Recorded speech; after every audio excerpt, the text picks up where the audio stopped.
Bismillahirrahmanirrahim. Hello everyone, I am Dr. Nazia Anwar and welcome to the discussion on cloud computing, and in this lecture we will continue our discussion on the fundamental concepts related to cloud models. And in our previous lecture we were discussing the organizational roles and their main interactions, and in this lecture we will continue and end our discussion on this topic.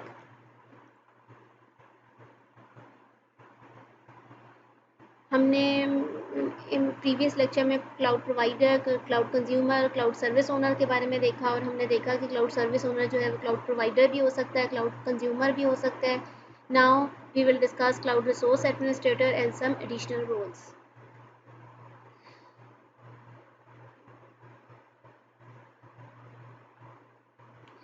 जो organisations जो हैं और humans जो हैं वो different types के roles जो हैं वो क्लाउड कंप्यूटिंग में प्ले कर सकते हैं, और हर रोल की अपनी रिस्पॉन्सिबिलिटी होती है, और वो हर ऑर्गेनाइजेशन या पर्सन उस रोल को कैरी आउट कर रहा होता है. तो हम ये देखते हैं कि क्लाउड रिसोर्स एडमिनिस्ट्रेटर क्या है और कुछ एडिशनल रोल्स जो हैं वो इसमें क्लाउड कंप्यूटिंग की टर्मिनोलॉजी में क्या होते हैं. A cloud resource administrator is the person or organization responsible for administering a cloud-based IT resource including cloud services. Basically cloud administrator जो है वो पर्सन या ऑर्गेनाइजेशन होती है जिसकी जिम्मेदारी होती है कि कोई भी आईटी रिसोर्सेज को जो है उसने उसकी एडमिनिस्टर करना है, उसको मैनेज करना है, मॉनिटर करना है. उसमें रिसोर्सेज में सर्विसेज भी आ जाती हैं. The cloud resource administrator can be the cloud consumer or cloud provider of the cloud within which the cloud service resides. Again cloud resource administrator जो है ये क्लाउड कंज्यूमर भी हो सकता है और क्लाउड प्रोवाइडर भी हो सकता है, ये कोई भी हो सकता है क्लाउड सर्विस ओनर की तरह. यानी ये भी हो सकता है कि आप जो है वो क्लाउड कंज्यूमर हैं और आप जो है वो क्लाउड की रिसोर्सेज को खुद रिसोर्स एडमिनिस्ट्रेटर का रोल प्ले कर रहे हों कि खुद ही उसकी रिसोर्सेज को मैनेज कर रहे हों, रिस्पॉन्सिबल हों. If the cloud consumer is responsible for administering the cloud resources, then in that case cloud consumer is the cloud resource administrator, and if the cloud provider is responsible for administering the cloud based resources, then in that case cloud जो है वो provider plays the role of cloud resource administrator. Alternatively, it can be or belong to a third-party organization contracted to administer the cloud-based IT resources. Third case भी हो सकता है कि ना ही cloud consumer ना ही क्लाउड प्रोवाइडर, बल्कि आप कोई थर्ड पार्टी ऑर्गेनाइजेशन से जो है वो क्लाउड एडमिनिस्ट्रेटर का रोल प्ले कर रही हो.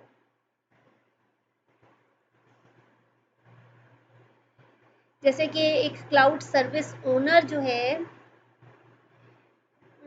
वो कॉन्ट्रैक्ट कर सकता है किसी भी क्लाउड रिसोर्स एडमिनिस्ट्रेटर से कि वो आपकी क्लाउड की सर्विसेज को जो है वो एडमिनिस्टर करे. अब इस केस में आप देखें, a cloud resource administrator can be with a cloud consumer organisation and administer remotely accessible IT resources that belong to the cloud consumer. For example ये एक क्लाउड है, लेट्स अज्यूम ये अलीबाबा क्लाउड है, ठीक है, और आपकी एक ऑर्गेनाइजेशन है. तो आप जो है वो उनसे कांटेक्ट करें कि आप जो क्लाउड सर्विसेज जो उनसे एक्वायर कर रही हैं आप अपनी ऑर्गेनाइजेशन से ही एडमिनिस्ट्रेशन उसकी प्रोवाइड करेंगे. यानी आप इस केस में आप कंज्यूमर ही जो है वो क्लाउड रिसोर्स एडमिनिस्ट्रेटर होगा अगर आप खुद जो है वो रिमोटली जो है वो अपनी रिसोर्सेज को खुद मैनेज या एडमिनिस्टर करना चाहती हैं. So in this case, the cloud consumer's cloud resource administrator remotely accesses the virtual server hosting cloud service A which is owned by the cloud consumer. यानी जो इस क्लाउड के अंदर जो सर्विस है A, इसको जो है वो इसका ओनर जो है अगर ये क्लाउड कंज्यूमर है तो फिर ये उसको खुद ही एडमिनिस्टर कर रहा होगा, तो उसका रिसोर्स एडमिनिस्ट्रेटर जो है ये खुद ही है उसका. सेकेंड केस ये है कि अ cloud resource administrator can be with a cloud provider. अब यहाँ पे क्लाउड कंज्यूमर जो है वो रिसोर्स एडमिनिस्ट्रेटर नहीं है, बल्कि क्योंकि जो क्लाउड सर्विसेज जो है उसका ओनर भी वो खुद ही प्रोवाइडर है, तो इस केस में वो उसका रिसोर्स एडमिनिस्ट्रेटर भी वो खुद ही है, तो वो खुद ही जो है वो इंटरनली एक्सटर्नली जितनी भी अवेलेबल रिसोर्सेज हैं उसको मैनेज कर रहा होगा। तो अब इस केस में a cloud resource administrator can be with a cloud provider organization for which it can administer the cloud providers internally and externally available IT resources। तो वो जितने भी इस क्लाउड प्रोवाइडर की इसकी क्लाउड की जितने भी इंटरनल या एक्सटर्नल आईटी रिसोर्सेज हैं कि ये क्लाउड रिसोर्स एडमिनिस्ट्रेटर उनको मैनेज कर रहा होगा। रीज़न इसकी ये है कि क्लाउड रिसोर्स एडमिनिस्ट्रेटर जो है हम उसको क्लाउड सर्विस एडमिनिस्ट्रेटर क्यों नहीं कहते, इसकी रीज़न क्या है? इसकी रीज़न ये है कि हो सकता है कि ये जो रोल है इसका जिम्मेदारी हो कि क्लाउड बेस्ड आईटी रिसोर्सेज को इसने एडमिनिस्टर करना हो, जो कि cloud that doesn't exist at cloud services, ऐसे रिसोर्सेज को इसने एडमिनिस्टर करना हो जो कि क्लाउड सर्विसेज के तौर पे एग्जिस्ट नहीं कर। फॉर एग्जांपल अगर कोई क्लाउड रिसोर्स एडमिनिस्ट्रेटर जो है अगर वो बिलोंग कर रहा है क्लाउड प्रोवाइडर से, यानी क्लाउड प्रोवाइडर से ही उसका ताल्लुक है या उसने क्लाउड प्रोवाइडर ने उसको कॉन्ट्रैक्ट किया हुआ है या वो cloud resource administrator belongs to a particular cloud, तो इन दैट केस वो जो आईटी रिसोर्सेज जो हैं उनको जो है remotely they are not made remotely accessible and may be administered by this cloud resource administrator। तो जो इस तरह की जो आईटी रिसोर्सेज हैं उनको हम जो है वो क्लाउड सर्विसेज में उनको इंक्लूड नहीं करते। अच्छा, अब कुछ एडिशनल रोल्स हैं जो निस्ट क्लाउड कंप्यूटिंग रेफरेंस आर्किटेक्चर है, उन्होंने कुछ सप्लीमेंट्री रोल्स जो हैं एडिशनल रोल्स वो डिफाइन किए हैं। उसमें एक है cloud auditor. Cloud auditor is a third party often accredited that conducts independent assessments of cloud environments। यानी क्लाउड ऑडिटर जो है वो थर्ड पार्टी है जो कि इंडिपेंडेंट असेसमेंट्स क्लाउड इन्वायरमेंट की परफॉर्म करी होती है। The typical responsibilities associated with this role include the evaluation of security controls, privacy impacts, and performance. The main purpose of the cloud auditor role is to provide an unbiased assessment and possible endorsement of a cloud environment to help strengthen the trust relationship between cloud consumers and cloud providers। Basically, cloud auditor एक वो party है that performs an independent examination of cloud services। यानी जो cloud services जो हैं उनकी independent examination जो है वो क्लाउड ऑडिटर परफॉर्म कर रहा होगा, और इसका पर्पस ये होगा कि फिर ये अपना ओपिनियन देगा। ऑडिट्स बेसिकली किस लिए होते हैं? ऑडिट्स का पर्पस ये होता है, ये किस लिए परफॉर्म किए जाते हैं? इनका पर्पस ये होता है कि देखना है कि वो सर्विसेज प्रोवाइड कर रही हैं, क्लाउड प्रोवाइडर जो सर्विसेज प्रोवाइड कर रहा है वो अकॉर्डिंग टू जो स्टैंडर्ड्स हैं उनको वो मीट कर रही हैं कि नहीं कर रही। और जो एक क्लाउड ऑडिटर होता है वो एवेल्यूएट करता है जितनी भी क्लाउड प्रोवाइडर जो सर्विसेज प्रोवाइड कर रहा है वो उनको एवेल्यूएट करता है। कैसे एवेल्यूएट करता है? In terms of security controls, in terms of privacy impacts and in terms of performance, और there are so many other factors as well. Now what is a cloud broker? Basically cloud broker जो है, this role is assumed by a party that assumes the responsibility of managing and negotiating the usage of cloud services between cloud consumers and cloud providers। इसका काम ये है कि ये negotiate करता है क्लाउड प्रोवाइडर और क्लाउड कंज्यूमर के बीच में जो क्लाउड सर्विसेज के यूजेज के बारे में। यानी क्लाउड ब्रेकर जो है ये एक abstraction layer of abstraction create करता है यूज़र और प्रोवाइडर्स के बीच में। तो आपको जो है वो यूज़र्स को जो है वो they can view cohesive view of all the services.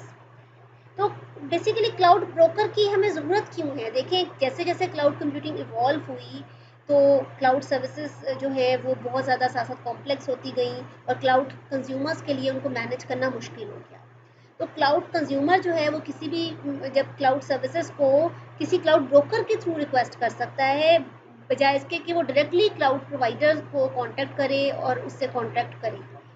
तो डायरेक्टली उससे क्लाउड प्रोवाइडर से कांटेक्ट करने के बजाय क्लाउड ब्रोकर से वो रिक्वेस्ट कर सकता है कि वो उसके बिहाफ पर जो है वो सर्विसेज को मैनेज करे, सब कुछ करे।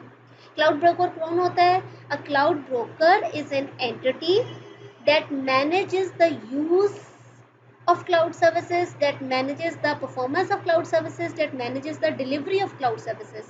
Means cloud broker is an entity that manages the use, performance and delivery of cloud services, and it also negotiates relationships between the cloud providers and cloud consumers. यानी क्लाउड ब्रोकर जो है ये cloud consumer और cloud provider के बीच में negotiate कर रहा होता है, और ये जो है ये मैनेज कर रहा होता है जितनी भी क्लाउड सर्विसेज को, उनका यूजेज, परफॉर्मेंस या उनकी डिलीवरी जो है उसको ये मैनेज कर रहा होता है। यानी इन जनरल टर्म्स आप कह सकते हैं कि अ cloud broker can provide services in 3 categories: service intermediation, service aggregation and service arbitrage. ये 3 कैटेगरीज क्या हैं? Service intermediation means building services atop on existing cloud platforms such as additional security or management capabilities. Cloud broker का काम basically क्या है कि वो किसी भी सर्विस को इन्हेंस करता है, कैसे कि कुछ स्पेसिफिक कैपेबिलिटीज़ होती हैं उनको इम्प्रूव करता है, कुछ वैल्यू एडेड सर्विसेज प्रोवाइड करता है कंज्यूमर्स को। तो उन इम्प्रूवमेंट्स से क्या फ़ायदा होता है? यानी क्लाउड सर्विसेज की जो एक्सेस है वो आसान हो जाती है, और जो है वो आपको सिक्योरिटी जो है वो ज़्यादा मिलती है, इन्हेंस्ड सिक्योरिटी होती है। सर्विस एग्रीगेशन का मतलब ये है deploying customer services over multiple cloud platforms. Basically cloud broker जो है वो क्या काम करता है कि जो बहुत सारी मल्टीपल सर्विसेज हैं उनको कंबाइन करता है और इंटीग्रेट करता है एक और ज़्यादा नई सर्विसेज में। तो ये क्लाउड ब्रोकर का काम है कि ये डाटा इंटीग्रेशन प्रोवाइड करता है और आपको मेक श्योर करता है कि डाटा की जो सिक्योरिटी और जो मूवमेंट है डिफरेंट क्लाउड कंज्यूमर्स के बीच में या मल्टीपल क्लाउड प्रोवाइडर्स के बीच में वो सिक्योर हो। And service arbitrage means brokers supply flexibility and opportunistic choices and foster competition between clouds. Means service arbitrage basically क्या है? ये सर्विस एग्रीगेशन की तरह क्या ही है, लेकिन फ़र्क ये है कि सर्विसेज जो हैं वो इसमें एग्रीगेट होती हैं, वो फिक्स नहीं होती। यानी सर्विस आर्बिट्रेज का मतलब ये है कि ब्रोकर जो है उसके पास फ्लेक्सिबिलिटी होती है कि वो मल्टीपल कंपनी से, एजेंसी से सर्विसेज को चूज़ कर सकता है। जैसे कि फॉर एग्जांपल वो कोई सर्विस जो है आप कोई क्रेडिट स्कोरिंग सर्विस जो है वो आप उसको क्लाउड ब्रोकर जो है वो उसको यूज़ कर रहा हो मेजर करने के लिए या सिलेक्ट करने के लिए कि किस एजेंसी का जो है वो, किस कंपनी का बेस्ट स्कोर है। तो हम जो है वो देख लेते हैं कुछ और, एक और एडिशनल रोल क्लाउड कैरियर क्या है? A cloud carrier acts as an intermediary that provides connectivity and transport of cloud services between cloud consumers and cloud providers. Cloud carriers provide access to consumers through network, telecommunication, and other access devices. For example, cloud consumers can obtain cloud services through network access devices such as computers, laptops, mobile phones, mobile internet devices, MIDs, etc. Basically ये intermediate जो है communication medium जो है वो होता है cloud provider और consumer के बीच में। क्लाउड कैरियर जो है ये इंटरमीडिएट कम्युनिकेशन मीडियम आप कह सकते हैं। इसका काम क्या है कि ये सर्विसेज को एक्सेसिबल करता है कंज्यूमर्स के लिए नेटवर्क कनेक्टिविटी के थ्रू और नेटवर्क एक्सेस डिवाइसेस के थ्रू, जैसे कि मोबाइल फ़ोन्स, लैपटॉप्स हैं या कोई भी इंटरनेट इनेबल्ड डिजिटल डिवाइसेस हैं। तो कंक्लूजन जो है वो हम एक बार देख लेते हैं। निस्ट क्लाउड कंप्यूटिंग जो रेफरेंस आर्किटेक्चर है उसने डिफरेंट एक्टर्स जो हैं वो डिफाइन किए हैं रिलेटेड टू क्लाउड कंप्यूटिंग, जो जिनमें क्या है, कंज्यूमर है, प्रोवाइडर है, ऑडिटर है, ब्रोकर है, कैरियर है। क्लाउड प्रोवाइडर को सबसे पहले देख लेते हैं, क्या हमने डिस्कस किया। Cloud provider is a person, organization और entity responsible for making a service available to cloud consumers. यानी इन सिंपल टर्म्स में क्लाउड प्रोवाइडर क्या है? A cloud provider is a person, organization or entity responsible for making a service available to interested parties. Cloud provider क्या है? वो services को acquire कर computing infrastructure को एक्वायर करता है, मैनेज करता है, यानी और जो भी सर्विसेज आपको यूजर्स को चाहिए होती हैं वो प्रोवाइड करता है, क्लाउड सॉफ्टवेयर को रन करता है, सर्विसेज प्रोवाइड करता है, अरेंजमेंट्स करता है क्लाउड सर्विसेज डिलीवर करने की कंज्यूमर्स को नेटवर्क एक्सेस के थ्रू, यानी ये सारे काम क्लाउड प्रोवाइडर्स के हैं। जो प्राइमरी क्लाउड प्रोवाइडर होता है बेसिकली वो आपको सर्विसेज जो है वो ऑफर कर रहा होता है जो कि इंफ्रास्ट्रक्चर पर होस्टेड होती हैं, जिनको वो खुद ओन कर रहा होता है। तो वो अपनी सर्विसेज को आपको कंज्यूमर्स को प्रोवाइड कर सकता है किसी थर्ड पार्टी के थ्रू, जैसे कि किसी ब्रोकर या इंटरमीडिएरी प्रोवाइडर के थ्रू भी प्रोवाइड कर सकता है, ठीक है, और खुद डायरेक्टली भी कर सकता है। और क्लाउड कंज्यूमर क्या है? Cloud consumer is a person और organisation that maintains a business relationship with and uses service from cloud providers. Cloud consumer कोई भी ऐसी पर्सन या ऑर्गेनाइजेशन है जो कि क्लाउड प्रोवाइडर्स की सर्विसेज को यूज़ कर रहा होता है।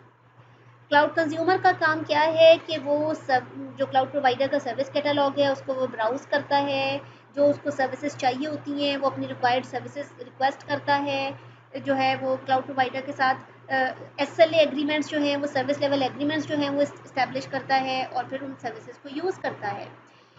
तो क्लाउड प्रोवाइडर जो है उसको बिल किया जाता है, जितनी भी सर्विस उसको प्रोवाइड की जाती हैं उसके मुताबिक उसको बिल किया जाता है, और cloud provider needs to arrange payments according to the billed services billed for the provision services. तो इसमें एंड यूज़र क्या है? जो सर्विसेज को क्लाउड प्रोवाइडर जो है वो एंड यूज़र भी हो क्लाउड कंज्यूमर जो है वो एंड यूज़र भी हो सकता है, जो कि जिसको हम एंड यूज़र भी कहते हैं, जो सर्विसेज को कंज्यूम कर रहा होता है। तो आगे हम इसकी क्लाउड की डिफरेंट सर्विस मॉडल्स या डिप्लॉयमेंट मॉडल्स देखेंगे, जो कि सबसे ज़्यादा जो है वो हम अक्सर यूज़ करते हैं software as a service model, जिसमें क्लाउड कंज्यूमर जो है वो ऑफन जो है वो एंड यूज़र से आइडेंटिकल होते हैं। Actually there is difference between end user and cloud consumer, जो कि हम आगे जाके डिस्कस करेंगे। जो सास यानी software as a service architecture service model होता है उसमें क्लाउड कंज्यूमर जो है वो अक्सर जो है वो एंड यूज़र होता है, लेकिन अक्सर बिजनेस इन्वायरमेंट्स में हमेशा ऐसा नहीं होता। तो इसकी एग्जांपल्स ऐसी हैं जैसे जीमेल है, आप जो है इसमें जो है वो पेइंग एंटिटी कौन सा होती है? क्लाउड कस्टमर होता है, जैसे कि IT डिपार्टमेंट है और दूसरे बहुत सारे एम्प्लॉयज़ जो हैं वो उस मेलिंग सर्विस को यूज़ कर रहे होते हैं, वो एंड यूज़र्स होते हैं। Now what is cloud auditor? Cloud auditor is a party that can conduct independent assessment of cloud services, information system, operations, performance and security of the cloud implementation. Cloud auditor basically वो party है जो कि independent examination cloud perform करता है किसी भी cloud service controls के। Purpose क्या होता है कि वो अपना ओपिनियन देता है, वो ऑडिट्स परफॉर्म करता है वेरीफाई करने के लिए कि जो आप सब जो क्लाउड प्रोवाइडर जो सर्विसेज प्रोवाइड कर रहा है वो अकॉर्डिंग टू SLA एग्रीमेंट्स हैं या नहीं, स्टैंडर्ड्स को वो मीट कर रही हैं कि नहीं। और क्लाउड ऑडिटर का ये काम भी है कि वो सर्विसेज को वैल्यूएट करता है, किन सर्विसेज को, data provided by cloud provider in terms of security, in terms of privacy impact, and in terms of performance, and so many factors, so many other factors, in terms of so many other factors. Cloud broker का क्या काम है या cloud broker क्या है? Cloud broker is an entity that manages the use, performance and delivery of cloud services and negotiates relationships between cloud providers and cloud consumers. Cloud provider जो है ये जैसे भी आपने देखा है कि जो क्लाउड कंप्यूटिंग जो है वो हमने इवॉल्व हुई तो बहुत कॉम्प्लेक्स है इसको मैनेज करना यूज़र्स के लिए। तो आप क्लाउड कंज्यूमर जो है वो क्लाउड ब्रोकर से उसकी सर्विसेज को रिक्वेस्ट कर सकता है बजाय इसके कि खुद क्लाउड प्रोवाइडर को डायरेक्टली कॉन्टैक्ट करे। तो hence the broker is an entity that manages the use, performance and delivery of cloud services and negotiates relationships between cloud providers and cloud consumers. Cloud carrier last रह गया है, वो क्या है? Cloud carrier is an intermediary that provides connectivity and transport of cloud services from cloud providers to cloud consumers. Basically cloud carriers का काम क्या है? They provide access to consumers through network telecommunication and other access devices. यानी cloud carrier जो है ये आपको make sure कर रहा होता है कि टेलीकम्युनिकेशन या नेटवर्क या दूसरे एक्सेस डिवाइसेस जैसे कि मोबाइल, टैबलेट या लैपटॉप्स हैं उनके थ्रू जो है वो आपको क्लाउड कंज्यूमर्स को सर्विसेज की एक्सेस प्रोवाइड हो रही होती है। And that's all for this lecture. Thank you.